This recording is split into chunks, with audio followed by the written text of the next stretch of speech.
Te voy a empezar a hablar de un personaje que actualmente es bastante candente en todos lados, porque acaba de ganar la presidencia digamos, que es el presidente del mundo, o por lo menos del mundo occidental, como conocemos nosotros, que es Donald Trump. ¿Qué te parece este personaje de la política? Donald Trump es un conservador nacionalista y que está poniendo en marcha unas medidas proteccionistas propias de esa manera de pensar y de observar y atender a los intereses de Estados Unidos. Es decir, Donald Trump lo que rompe respecto a sus predecesores es que sus predecesores consideraban a Estados Unidos como imperio y Donald Trump no. Donald Trump considera a Estados Unidos como un ente político que está determinado por su nación y ese es el verdadero corazón. El resto tiene que circunscribirse y girar y bailar conforme le interesa a Estados Unidos, pero no es todo el imperio. Ahí es donde se encuentra la principal fricción. Por eso Donald Trump dice, ¿por qué tengo que estar yo aquí gastándome 900.000 millones en defensa para... Esto no tiene ningún sentido, cuando ese dinero lo quiero para construir industria, para volver a localizar empresas, etcétera, etcétera. Y entonces él va a poner en marcha todo tipo de medidas con tal de llevar a cabo, en primer término, un florecimiento de los aspectos más básicos que garanticen la pervivencia de la nación norteamericana frente a ahora mismo, en este momento histórico, sus competidores. Porque lo que defendían hasta ahora, el Estados Unidos imperial, de la OTAN, mediante la fuerza, portaaviones por aquí, por allá, bases de la OTAN, eso tiene sentido en 1960, contra la URSS. Pero hoy no estamos en 1960. Y forzar eso a la realidad actual, Donald Trump considera que está perjudicando más a Estados Unidos, aunque sí beneficiando al bolsillo de un establishment político que durante 75 años se ha enriquecido con todo eso, bajo la sombra del complejo militar industrial, lo hemos visto en Ucrania, Zelensky diciendo, aquí se supone que Estados Unidos se ha gastado 175.000 millones, pero a mí me han llegado solo 75.000, los otros 100.000 no sé dónde están. Bueno, habría que investigar el señor Zelensky las propiedades que tiene por ahí y tal. Pero en cualquier caso, Donald Trump es una persona que está determinada a defender los intereses de Estados Unidos con la realidad de 2024. Y la realidad de 2024 es que ya no estamos en un mundo de dos bloques. Estamos en un mundo multipolar, donde hay nuevos agentes políticos y nuevos agentes, sobre todo en clave internacional, geopolíticos, que son China, que son Rusia, que son Brasil, que son India, que son los BRICS, que no se basan en el control militar de territorios, sino que se basan en la explotación de recursos naturales y en el mercadeo y el dominio del mercado y la economía. Y Donald Trump quiere hacer ese cambio en Estados Unidos, ese cambio de paradigma. Y ese cambio de paradigma requiere cosas dolorosas, como siempre que uno quiere afrontar un cambio profundo. Y en el caso de Estados Unidos, pues implica una reconversión de todo lo que durante 75 años ha florecido y se ha multiplicado en esa vía que hasta ahora le ha funcionado, pero que ahora tiene que redirigir hacia otro aspecto. Y sobre todo tiene en primer término que volver a crear un buen músculo en Estados Unidos para fabricar y para poder ser competitivo. Aunque ahora mismo con los aranceles estamos viendo realmente una inseguridad, porque si tú realmente quieres ser competitivo, te pones a fabricar y te pones a competir en el mercado. Claro. Pero eso Estados Unidos hoy no lo puede hacer.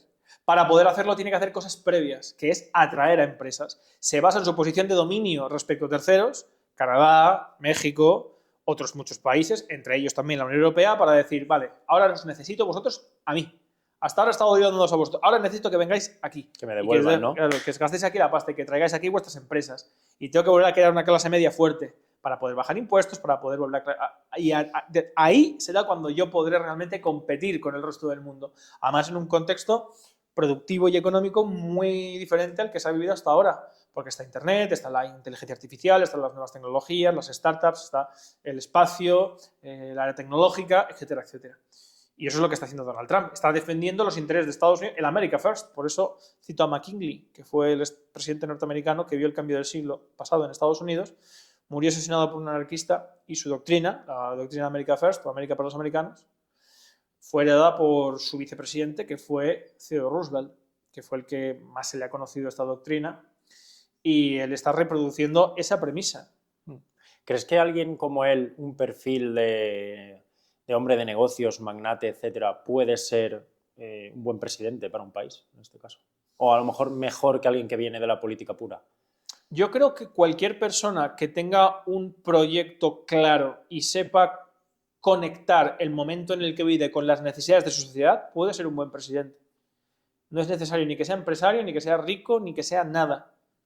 Por ejemplo, Abraham Lincoln entendió muy bien que había un conflicto que resolver en cierto momento en Estados Unidos, que era el tema de la esclavitud, que iba a llevar aparejado un problema porque significaba tener que reconvertir todo el tejido productivo y económico del sur de Estados Unidos, se iba a llevar una guerra, pero tenía que adoptar esa medida.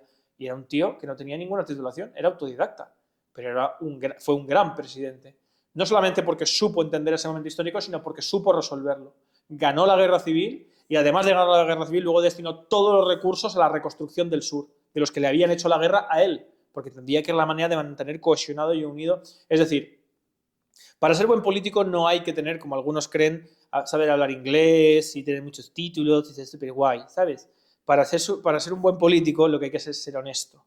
Ser honesto y tener un buen proyecto y creer en él y estar dispuesto a dejarte todo con tal de defender ese proyecto en aras de encontrar una salida para los problemas que está enfrentando tu país. Es que con Donald Trump ocurre una cosa que yo creo que su forma de entender la sociedad, por ejemplo, una persona como él en España, yo creo que sería muy odiada. Porque, por ejemplo, una cosa que ocurre, a lo mejor si tú preguntas por la calle, ¿no? Nadie vota nunca a nadie. O sea, Vox, nadie le vota a Vox. Pero es que, a ver, adecuar la idiosincrasia política de Estados Unidos a España es como meter una trucha en el mar. Es decir, no tiene nada que ver una cosa con la otra. No puede ser. Entre otras cosas porque en España, por lo que he estado explicando antes, estamos acostumbrados a vivir en una ficción. ¿Qué pasó el otro día con Errejón en sede judicial? Y la gente tirándose las manos en la cabeza. Pero si Abascal hace lo mismo. Somos los más españoles. ¡Viva España! Tal. Pero si luego te estás genuflexionando a Israel, que está armando a Marruecos hasta los dientes y está presionándonos para que le entreguemos el Sáhara. Y te rompes las manos a aplaudir a Zelensky, que es un dictador que ha puesto la OTAN en contra de los intereses de España y de Europa. ¿Qué me estás contando? Es decir, una cosa es la imbecilidad que dijo entonces Pablo Iglesias de cabalgar contradicciones y otra cosa es realmente vivir una ficción política en base a defender un discurso que es ficticio. Donald Trump podrá gustar más, podrá gustar menos, igual que Putin o igual que Bukele o igual que Xi Jinping, pero actúa de acuerdo con lo que dice. Y está clarísimo lo que busca, y tiene un proyecto, y tiene una dirección, y su acción está en coherencia con lo que busca. Aquí no. Aquí estamos acostumbrados a ver el BOE, y gobierno tras gobierno solo vemos que los ciudadanos son más pobres, que el Estado crece, y que siempre se gobierna de acuerdo con los intereses de la oligarquía financiera y política. Da igual quién esté.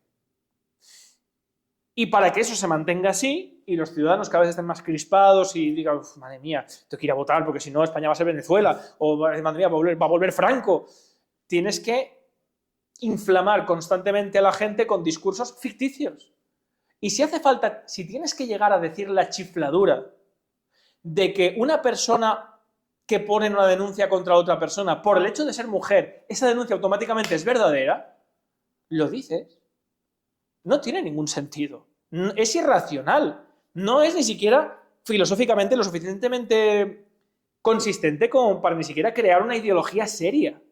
Por eso Errejón llega a sede judicial y dije, no, tuve que dimitir porque, claro, era una incoherencia defender algo que iba en contra de lo que me ha pasado a mí. Lo que te ha pasado a ti, tío, se llama realidad. Claro. Y es que los seres humanos mienten hoy, ayer, mañana y siempre.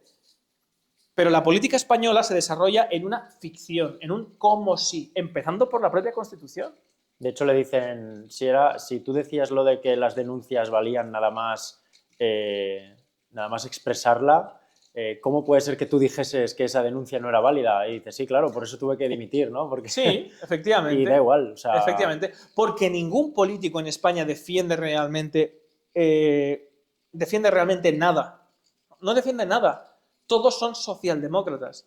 España, en su Constitución, se define como un Estado social y democrático de derecho. Socialdemocracia. La socialdemocracia es la ausencia total de principio e ideología. Hay una frase en ajedrez que dijo Karpov que define muy bien esto. Cuando tú en el fondo de tu corazón lo que buscas son tablas, es imposible que luches por la victoria. Si yo realmente lo que estoy buscando es llegar a un acuerdo con el otro para mantener nuestro statu quo, porque a mí me gusta estar donde estoy y ser el más progresista o ser el más español y tal, y vivir de puta madre, porque vivo de puta madre y tal, y voy aquí y me hacen fotos y me aplauden y soy el héroe para un presidente de la población, todo esto, pero todo eso es ficticio, realmente no estás haciendo nada de eso, ni estás dispuesto a sacrificarte, ni a adoptar realmente las medidas tan profundas que necesita este país para defender ese camino. Estás buscando las tablas, no estás luchando por nada. Y eso es lo que día tras día está horadando y está creando en España una esquizofrenia colectiva que está llegando a un punto de tensión de que los ciudadanos viven constantemente agobiados sin que sepan ni siquiera por qué. Y que se odien entre ellos ni siquiera ya sin saber por qué. Y es por esto.